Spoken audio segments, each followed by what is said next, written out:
Pozdrav, dobri moji pratioci kanala Hrana za telo.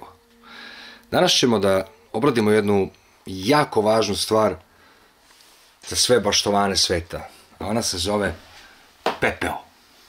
Naravno, ko se bavi organskom proizvodnjom, on je verovatno upućen u koliko je ova tvar, materija sagorenog drveta važna za naše biljke.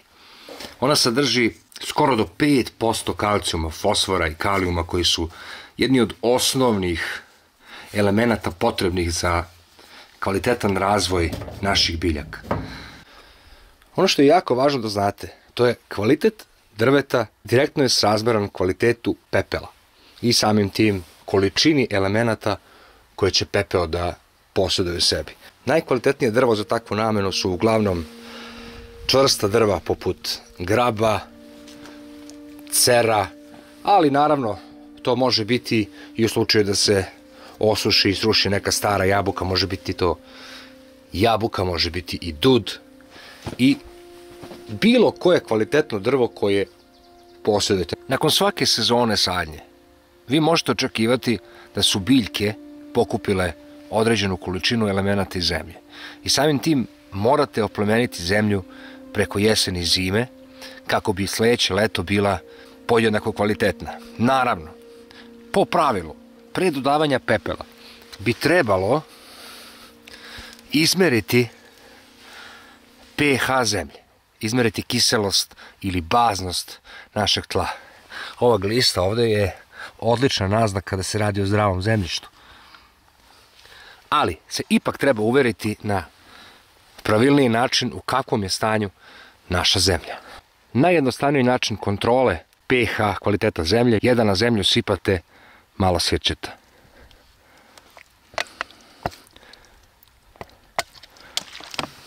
Kao što vidite, reakcija je jako slaba.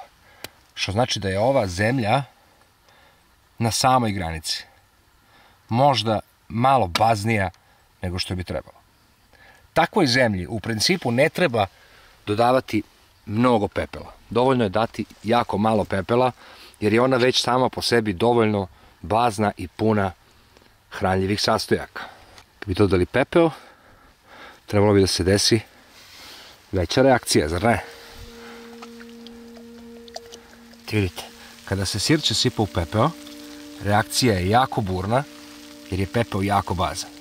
To vam je odličan pokazatelj da kada smo sipali sirće u zemlju, videli smo da je zemlja blago, ako možemo slobodno reći, i neutralna, što je u principu savršeno za jedno zemljište.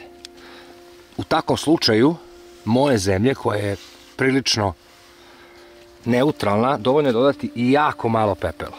Najbolji i najpametniji način dodavanja pepela na mesto gde ste mislili da posadite baštu je da ga jednostavno promešate sa humusom. Na taj način, u zavisnosti, kao što smo rekli, koliko je zemlja bazna ili kisela, toliko treba dodavati pepela. Pošto je moja zemlja u principu neutralna, ja neću dodati mnogo, ali malo pepela neće škoditi bašti, može samo doneti dodatne benefite i možete imati samo masivnije, ukusnije i sočnije plodove. Ja pepeo razbacujem na ovaj način. Nekako je najbolje, pada podjednako svuda i lako se raznosi po celoj bašti. Tako da možete slobodno tako raditi i vi.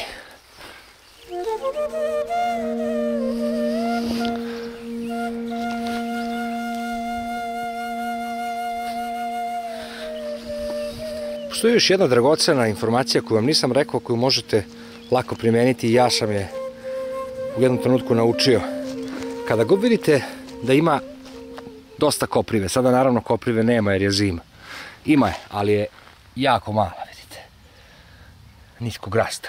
Dakle, gde god ima puno kopriva i naravno lišća, negde u blizini šume, znajte da ispod tog zemljišta leži ogromno nalazište humusa. I ja ovde i uzivam svoj humus, što se da videti odavde.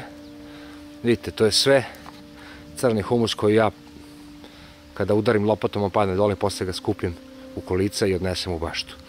Dakle, to je isto jako zanimljiva stvar, jer što bi kupovali humus kada ga ima svuda u neograničenim količinama.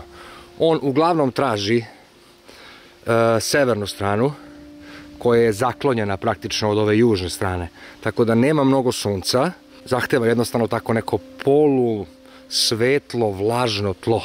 I naravno, koprive su odličan indikator da ste na pravom mestu ispod nalazišta ogromne količine humusa i koristite to. Ako vam se svideo ovaj video, podržite kanal pritiskom na dugme prati, podelite video sa prijateljima i rodbinom, pritisnite zvonce i u padajućem meniju izaberite sve, kako ne bi propustili sledeću objavu. Hvala vam na pažnji i vidimo se uskoro.